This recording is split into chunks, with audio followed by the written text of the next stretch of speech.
Well, hello everyone. Welcome to Fringe Toast. My name is Bobby D,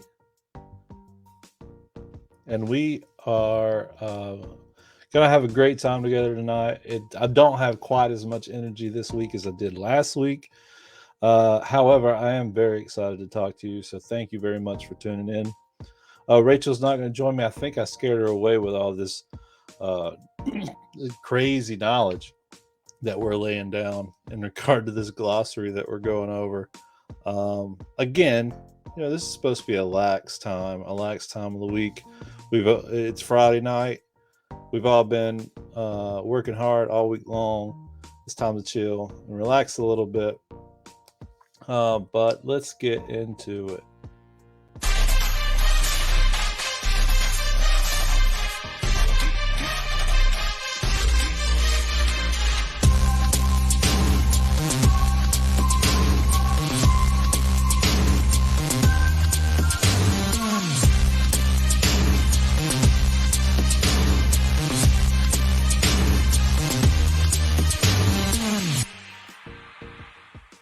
Well, so besides Rachel, everybody else is busy too. The moms are moms and the dads are dadsing, and we're going to talk about this stuff in this glossary.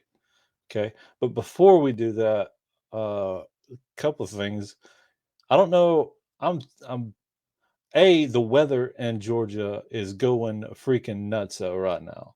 Like earlier this afternoon, it was a nice mid 60s, 70s was peeping around the corner, and then they're talking about how it's supposed to snow tonight. I don't know how to feel about that. I'm tripping out a little bit.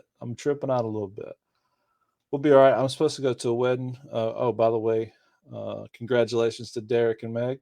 They are followers of our Facebook page, so they might stumble across this. Who knows? But they're getting married this weekend, and that's very cool. But uh, the other thing that we got going on is the fact that these Juro spiders are on their way to the East Coast. Evidently, this has made its way into USA Today. It's been on several mainstream outlets, but I first spotted it on an alternative outlet. But these Juro spiders, I remember seeing this thing for the first time probably, I don't know, it's been about 3 years ago. Well, no. It's been much longer than that. First time I ever seen one of these was probably about 7 years ago. And immediately when I saw it, I was like, that's not native. That is not native to Georgia. We don't have stuff like that around here. But oh no, University of Georgia has publicized the fact that these things have kind of made themselves present in our ecos in our environment now. This is becoming more and more of a regular thing in Georgia, and evidently they are migrating. They had this particular spider has the ability to build a web, a parachute like web, and fly for hundreds and hundreds of miles. So now these things are headed north. They're expected to be all the way up into to New Jersey later this year. And this liken this to the killer bee scenario that happened a couple of years ago, except for it seems like at the time that the killer bee thing came out, it was like the cherry on the top of the world Sunday. But yeah, if you got arachnophobia, this is horrible news to you. If this was a snake, I would be tripping out way more than I actually am right now. But other than that, it happens. Spiders are going to be spiders. The other thing that's going on, this killing stone in Japan has cracked open. Now, this killing stone, from what I understand, was supposed to be the cell in which this uh, this demon resided, and you probably it's been a thing in popular culture. I know It was talked about in that anime Naruto. Sorry, don't come at me in the comments. I know I'm probably pronouncing that incorrectly, but I don't know much about it. I've seen like 3 episodes. It's not my bag of chips. I'm not saying it's a bad show, but anyway, in that show, there's this, I don't know, a demon or a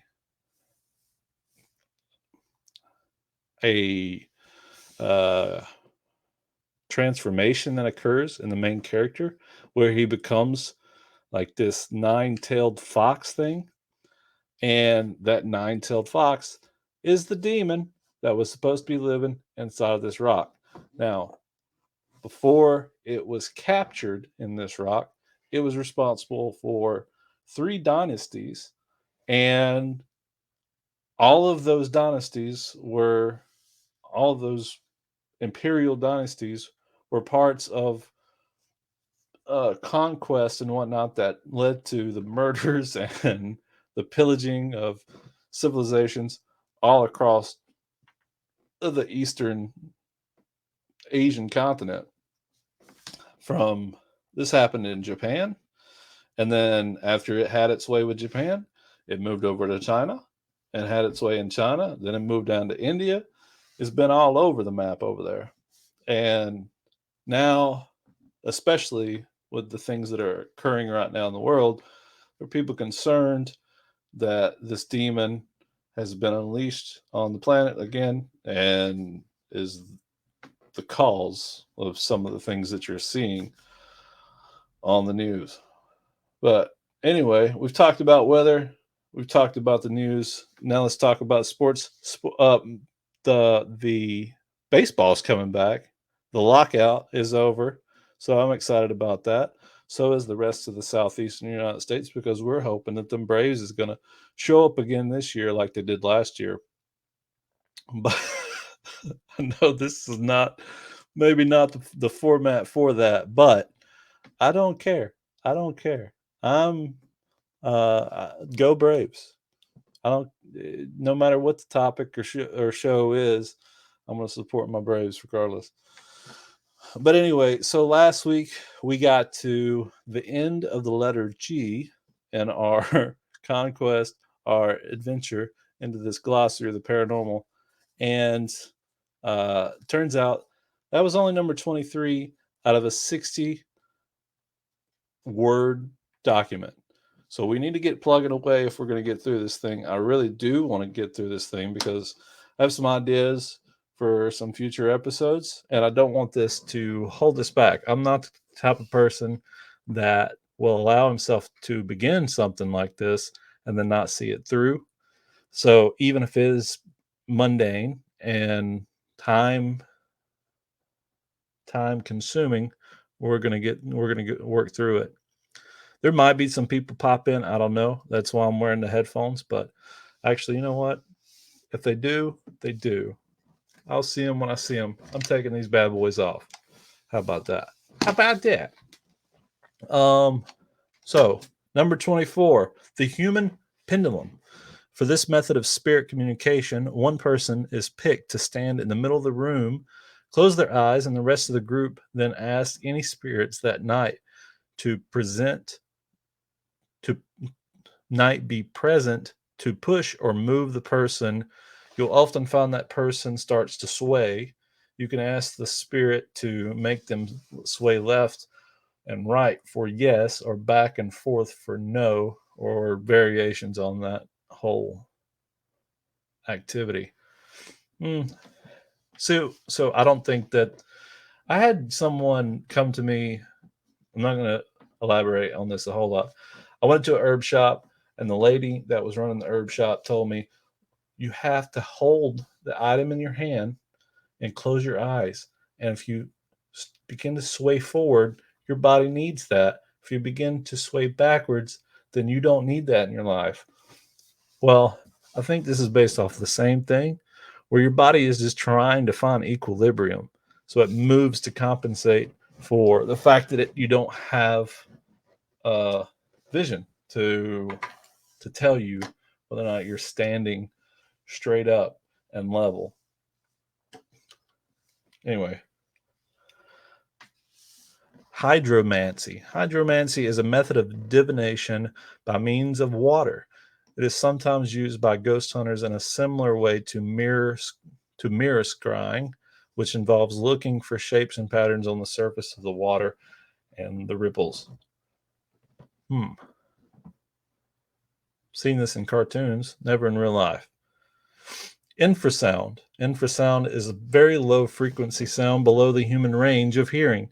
It's not paranormal in nature, but these low frequency vibrations can cause people to have experiences similar to those associated with the paranormal. This can include feeling discomfort, disorientation, or panicked, as well as having an increased heart rate, and blood pressure. In extreme cases, infrasound has been linked to feelings of depression, a general feeling of unease, as well as visions like apparitions.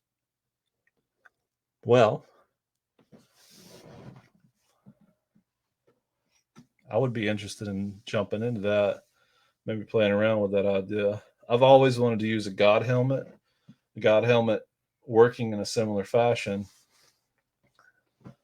where you're going to subject your brain to multiple different frequencies. Sorry, don't know if I lost you there for a second, but your brain being subjected to multiple different frequencies, magnetic waves, and these things are strapped on your head. These magnets are, then they increase the polarity on each side at random levels, and based off of those the frequency at which they turn those polarities up and down, you may have a divine connection or communication.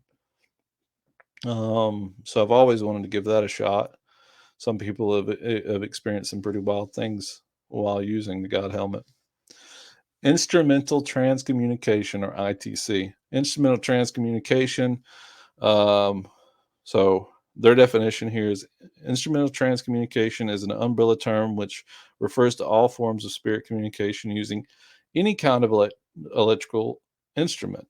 The best known method of ITC is EVPs, which is a small subset of the wider topic of ITC. ITC encompasses any communication between the living and spirits or other supernatural entities through any electronic device. This can be anything from tape recorders through to computers, and in more recent years, ghost hunting gadgets such as smartphone apps. I mean, you could put in there the REM pod. You could put a lot of different things could fall into that same category. Intelligent haunting. The type of characteristics associated with intelligent haunting, also known as interactive hauntings, includes entitles being entities. Sorry, hooked on phonics moment. Entities being self-aware and aware of their surroundings. They are also aware of the living and responsive to communication attempts. This can include intelligible communication in the form of EVPs through ghost hunting gadgets such as spirit boxes or Ouija boards, or by leaving messages. Intelligent haunting may also manifest in the form of audible voices, intelligent and responsive knocking, physical experiences such as being touched, pushed, or scratched, and objects being moved with intent. So, like poltergeist. We haven't got to the P's yet. I'm sure that's on the list. Number 29, laser grid. It's exactly what it sounds like it is. A laser pointer or laser pen can be used to detect motion in the darkness during a paranormal investigation. To do so, a simple light scattering filter is attached to a laser pointer. This causes the laser to split into multiple beams, creating a grid-like pattern of dots, which spreads across the walls, floor, and ceiling. And if anything moves in front of the laser, you will see a shift or discrepancy in the grid. We tried this. If you're if you follow our YouTube channel, we did a 3-part series where we went to Marietta, to this neighborhood in Marietta, and Lee kind of opened up some doors for us to do some investigating there. We did a walkthrough of her neighborhood. We actually did an investigation at her house. We did an investigation at her friend's house, and at her friend's house, Matt tried to use a laser pointer, a handheld laser pointer, during the investigation. But the thing about that is like we didn't have any way to strap that down so that it would stay stationary. So, I mean, the subtle movements in his hand was projected across the scope of that entire device. It wasn't. It didn't. It didn't really work. Just because of that. But we're going to try to give that another shot the next time we go out. Maybe we can find something stationary that we can use to put that thing on. Lone vigil.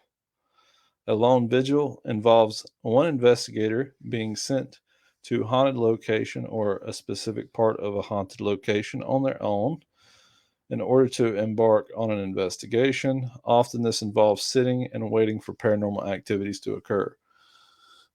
I appreciate this method a lot. As a matter of fact, I practice it a lot whenever I'm out with Fox family or if I'm out with Matt doing an investigation. I do like to try to separate myself at least at some point during the investigation and be alone and see what I experience in that way. Because to me, sometimes whenever there's a lot of people around, I my senses are almost muted because of the fact that I'm paying attention to what they're experiencing, what they're going through more so than what I am experiencing on my own. So I try to mute that by putting a little bit of distance, at least at some point during the night, between myself and them to listen and see what I experience. Manifest manifestation. When a spirit or ghost manifests, it becomes a physical. It becomes a physical in some way, producing the tactile,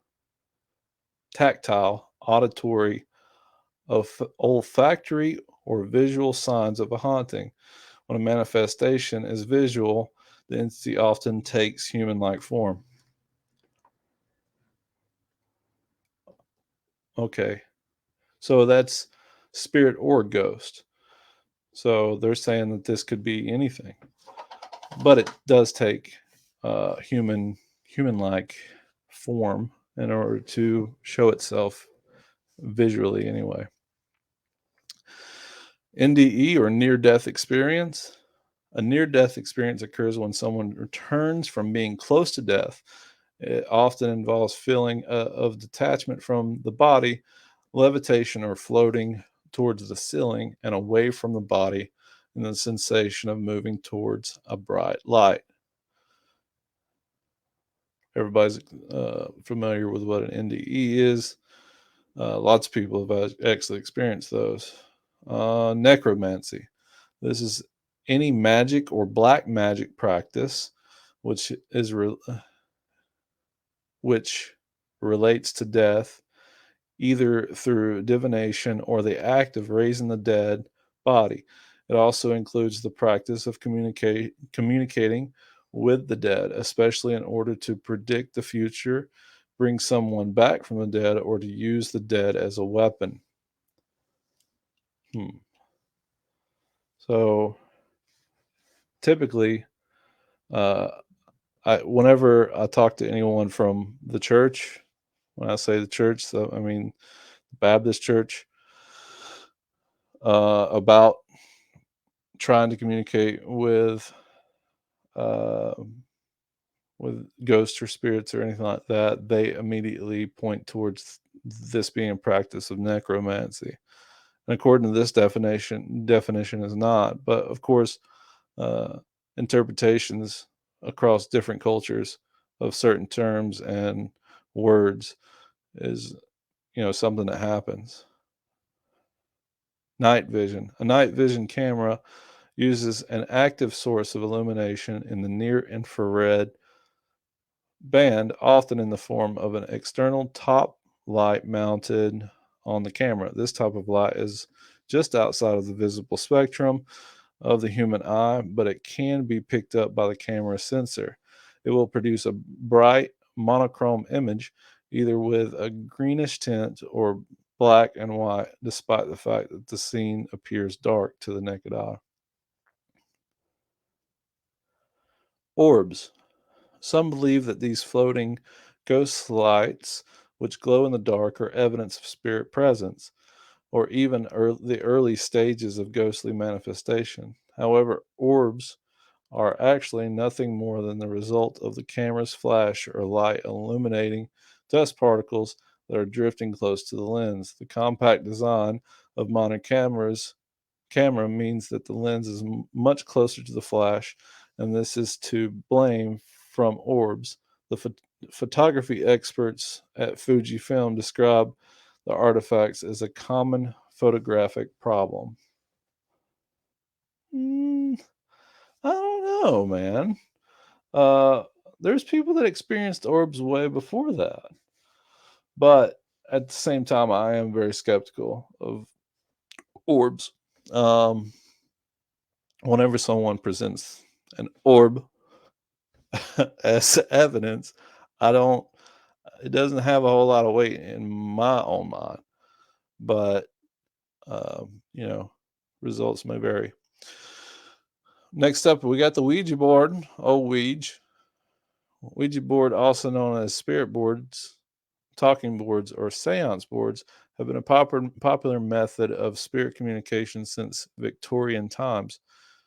Mm, well, I suppose to some degree. The modern Ouija board, I thought, was a Hasbro invention. Ouija boards are usually wooden. They have the letters of the alphabet marked on them, numbers 0 to 9. Participants must each place a finger lightly on a planchette in the hopes that a spirit will then guide it across the board in order to spell out words or phrases. Maybe I need to do a deep dive on Ouija boards because for real, like I know it to only be like an invention of Hasbro, or it might not even be Hasbro. It might be some other toy company, but I think, I mean, there's potential that it was it was gathered by them and just packaged in a way where it could find its way into the hands of everybody, and it could be marketed as such. So, next up, we got the out of body experience, OBE. An out of body experience is when a person voluntarily attempts to leave their body or feels that they have left their body through involuntary means, allowing them to perceives to perceive the world from a point of view outside of their physical body. By the way, this is a lot of information. I'm not trying to talk crap about this writer, but there's a lot of typos, man. It's difficult to read this sometimes. It's difficult to read through. Pareidolia. Pareidolia is our subconscious tendency to perceive a familiar or meaningful vision or sound in random patterns of noise. This could be seeing the image of a man on the surface of the moon, shapes in cloud formations, and even the image of Jesus on a piece of toast or fringe toast, or the Shroud of Turin. This quirk of the brain explains many ghost sightings in which the witnesses incorrectly perceives a face or figure that simply doesn't exist. Pareidolia isn't contained into just vision. The brain also deals with sounds in the same way, causing us to hear human voices and random noise. This explains away many EVPs and voices heard through spirit boxes. It also explains away things that are heard in reverse speech. We've talked about that on our show before.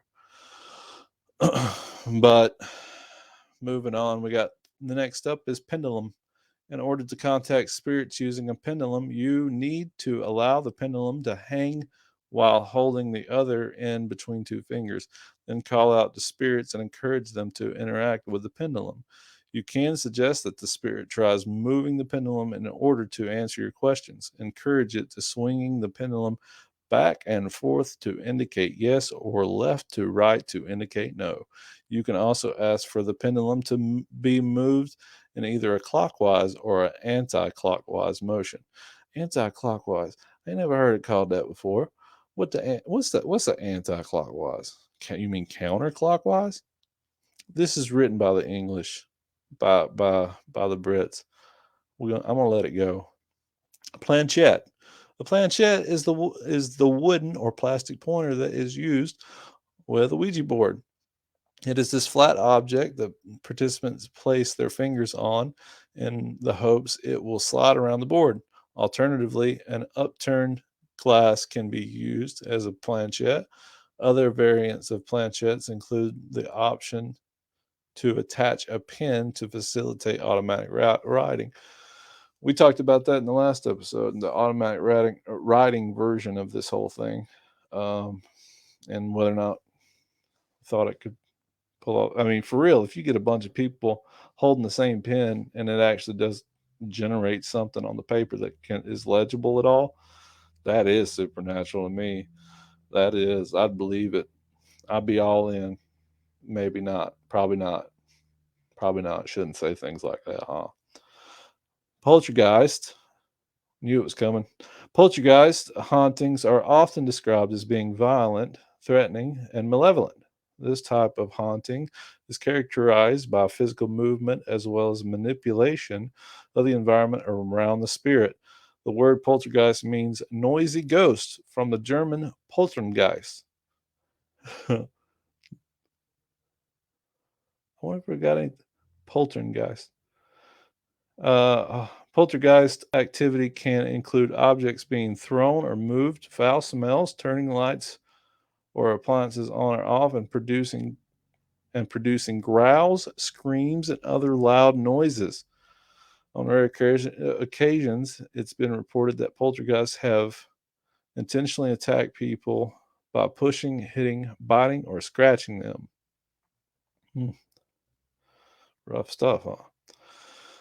Number 42, the portal.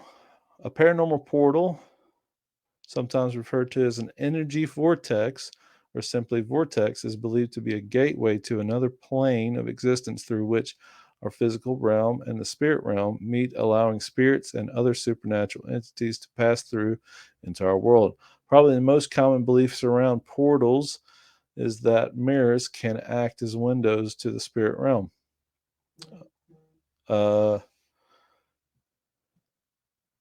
Jennifer and Rachel had a portal open up in Realistic Holistic, and they actually were on an earlier episode of Fringe Toast over on our YouTube channel, and they talked about what they did and how they handled that situation, because they don't know how it got open, but it did, and so they had to deal. Psychic mediums. A psychic is a person who claims to be gifted with extrasensory perception, enabling them to obtain information that shouldn't ordinarily be available to them. Not all psychics are mediums. Those who are have fine-tuned their abilities to allow them to talk to the spirit world. Mediumship can be broken into further subsets: clairaudience, the ability to hear spirits; clairvoyance, the ability to see spirits or insight from the spirit world; clairsentience, and awareness of emotions from the spirit world; or claircognizance, the ability to acquire knowledge from the spirit world. I feel like that claircognizance was a subset of that clairvoyant subsect. Psychokinesis. Psychokinesis or telekinesis is alleged supernatural ability allowing a person to move or otherwise influence a physical object without physical interaction.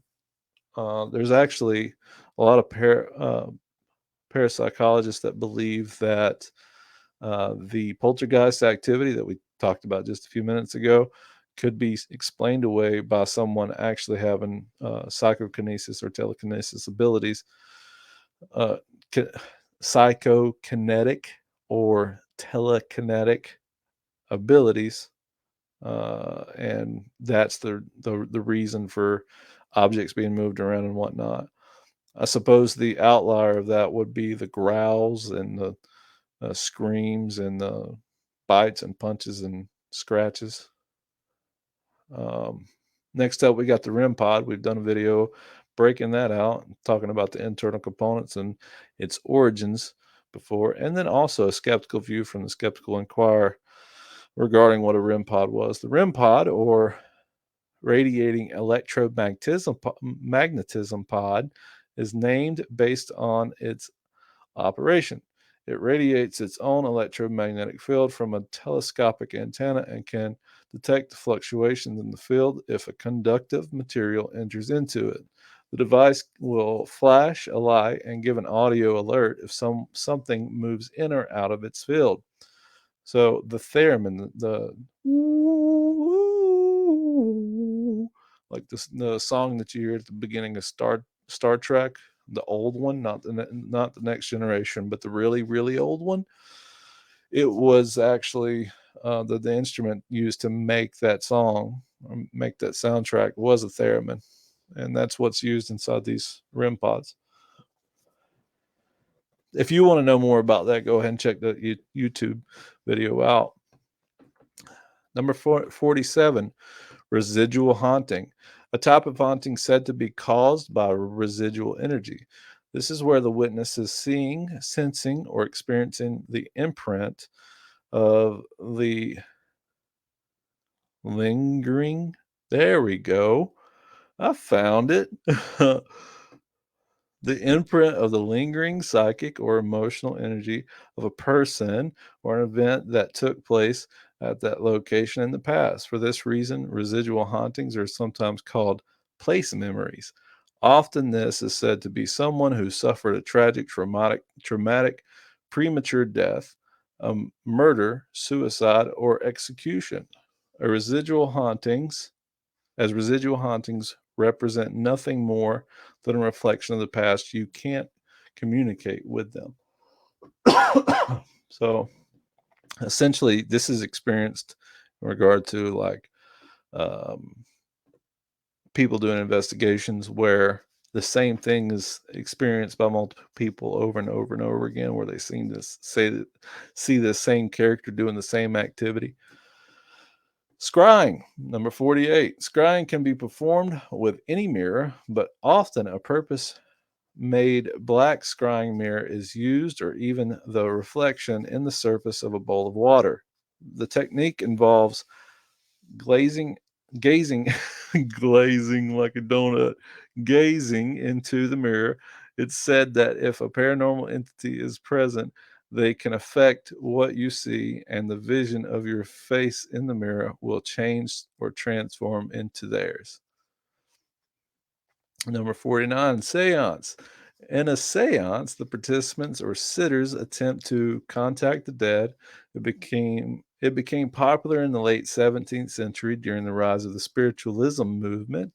Seances often involve sitting around a table in the darkness and sometimes involve the use of psychic medium. Shadow figures. We've actually done 2 episodes on this particular thing, specifically because Matt has had several experiences with shadow figures, seeing those shadow figures. So that sparked a whole lot of curiosity from him. The experience of seeing a dark, shadowy figure or shadow person is often described as a dark silhouette of a humanoid figure that flickers in and out of peripheral visions, usually seen out of the corner of the eye. What we also talked about was the fact that one of the more common tropes of this shadow figure thing is the man in the hat, the man with the hat, or even Slender Man. Um, those are experienced by lots and lots of people, and often it happens whenever people are like on the brink of going to sleep. And, it's my belief that that probably ties into the incubus succubus from demonology, and those particular characters in old knowledge.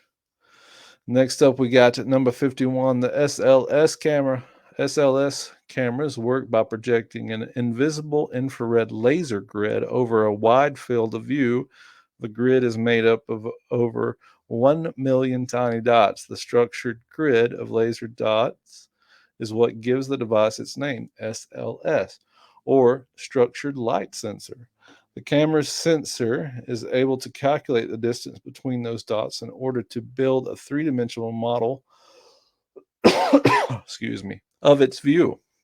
The camera software has the ability to recognize and highlight human figures by detecting limbs and movement, a technology developed by the gaming industry called skeletal movement tracking. Any figures it detects are highlighted by overlaying a bright green stickman, which is why the device is sometimes called the SLS stickman camera.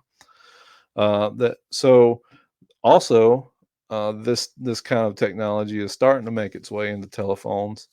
My phone has got some age on it, but it still has the ability to do this because the SLS technology is now used for facial recognition. So it essentially throws like a bunch of dots on your face and then maps the amount of time that it takes for that to bounce back and come back to the sensor.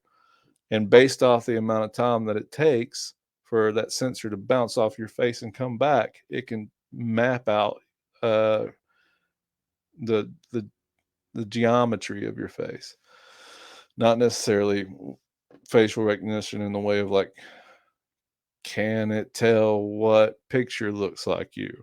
Not that's not the same thing. But number 52, Spirit. Pretty sure this is going to be close to number 23, which was Ghost. Unlike Ghost, wow, they just went ahead and shut me down just right off the bat. Unlike Ghost, spirits are visible to the living. Spirits aren't visible to the living. The term is usually used to describe the non-physical consciousness or soul of a dead person. It is the disembodied intelligence that investigators believe they are usually communicating with as part of a paranormal investigation or when using tools such as Ouija boards, EVP recorders, or various other ghost hunting gadgets. Number 53, the spirit box, sometimes called a ghost box. A spirit box is a popular tool that rapidly scans through the AM or FM radio spectrum, or a combination of the two. As the box sweeps through the spectrum, you are likely to hear fleeting bursts of white noise and static, but also radio broadcast. It's believed that spirits can make their voices heard amongst these bursts of noise.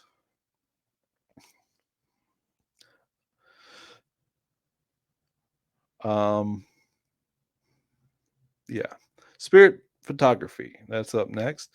A field of photography which aims to capture images of ghosts or apparitions in the shot, usually as part of ghost hunts or in haunted locations. The principles are very old, dating back to the 19th century, and as cameras have to got better.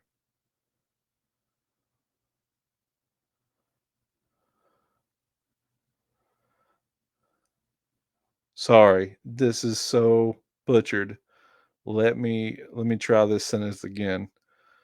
The principles are very old, dating back to the 19th century, and as cameras have have to got better, still doesn't make any sense, and more advanced, so have the photo of spirits. Sorry. Even modern smartphones can be used to capture spirits. While spirit photography is a bit of an art form, for most, it's just a chance happening as many ghosts in photographs are caught unintentionally. I see a lot of people actually using older cameras and trying to use that as opposed to digital cameras and have better experiences with it. But also in that, one has to wonder if those anomalies are just a result of that outdated technology, and maybe the accuracy of those products aren't that great anymore. They are, you know, that's why they became extinct in some ways, right? Probably obsolete, not extinct. Stone tape theory. Stone tape theory? I've heard of stoned ape theory, but I've never heard of stone tape theory. Stone tape theory, or atmospheric photograph theory, is said to be responsible for hauntings in which witnesses report seeing replays of past events and is closely linked to the idea of residual energy. It is speculated that a human's energy or emotions are captured and recorded in the stone of a building. It is then said to replay to those who are sensitive to it when the atmospheric conditions are the same or on the anniversary of the event. Oh, well, that's interesting. There's an episode of Fringe, as Fringe on it was a show on Fox many years ago. But on one of those episodes, uh, the John Noble character, he was a mad scientist or whatever, but his son came up with the idea. They were dealing with the fact that there was like a spontaneous combustion was happening in this town, and they came across this case.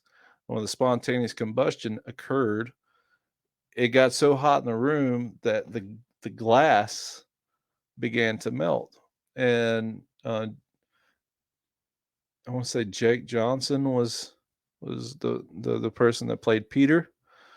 Peter was John Noble's son in the show, and he he decided to do was to try to. He knew that when an object heated up, that it could be imprinted upon.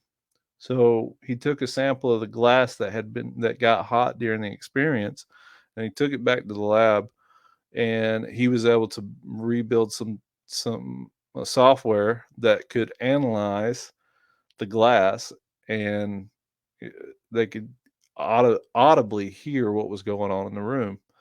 I always thought that was very interesting. Table tipping. Now this is an old one.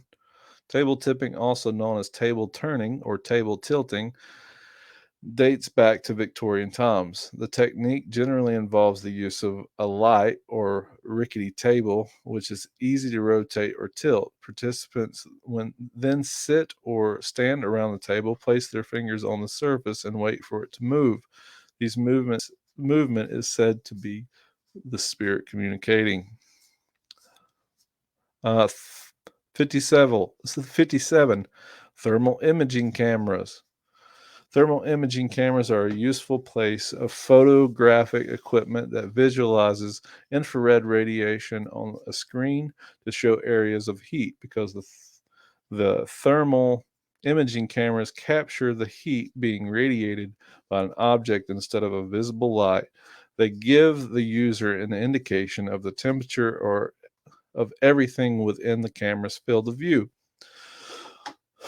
Triggered object. Next one. Trigger objects are items that can be placed down on an investigation in the hopes that a ghost or spirit will interact with it. A trigger object can be anything from balls, a bunch of keys, a child's toy, a marble, or just about anything else.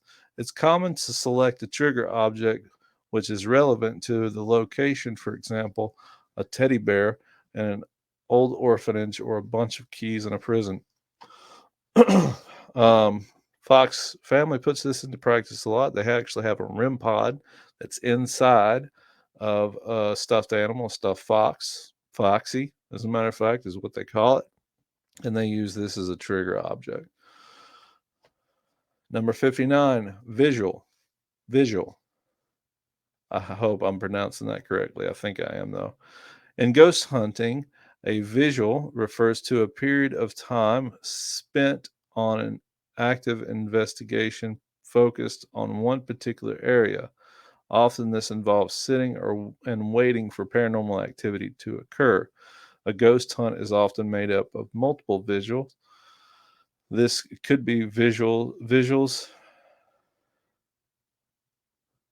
at different locations in the building, visuals involving different team members, or even lone visuals in which one investigator spends time in an area alone. I have to remember that term. It's a good one. That's a good one. Want to be able to communicate, want to be able to speak the language. Word bank communication. This is number 60. Communicating with spirits using apps and devices that are preloaded with word banks has become commonplace in recent years. Many of the devices use electronic speech synthesis to speak out or simply display words or phrases from a list stored within its software. Other randomly output the phonics that make up words. Supposedly, spirits can affect the random nature of these devices using its atmospheric sensors to produce or form the words they are trying to communicate. Some common tools based on this technology include the Ovilus range of devices, EchoVox, Paratech, and Portal. Um, there's Necrophonic is an app on the phone that uses a similar technology. It's just a word bank and it just cycles through it. But anyway, that's the end of the list. I'm actually very excited to get through that. But well, I think this is important, especially like if you are interested in getting into paranormal uh, paranormal investigating on your own, or even if you're just interested in it in the first place, which is where I primarily come in on all this. But um, it's good to know the vocabulary of the field that you're interested in, and a lot of these, there's 60 of them. I would say probably a good 15 of those I had never heard of before. Now, that's that may be due to the fact that there's a difference in cultures between where this was written and where I live. I live in West Georgia, United States, and this was written in the UK. So there's clearly going to be some differences in the way that we communicate with one another. Uh, but that's pretty much all I have tonight. I really hope that this was fruitful for someone out there. If you enjoyed yourself, go ahead and hit the like button and come back and see us next go around. Well, no telling what we're going to be up to at that time. Also, if you like to support the channel, you please feel free to go to the website and you can go shop there and get yourself a t-shirt or a mug. That would be greatly appreciated. And that's about it. I do appreciate your time. You guys take it easy. What was the saying? Oh yeah, it ain't George Norrie and it ain't Coast to Coast, but I'm Bobby, and you've been served Fringe toast. Y'all take it easy. Peace.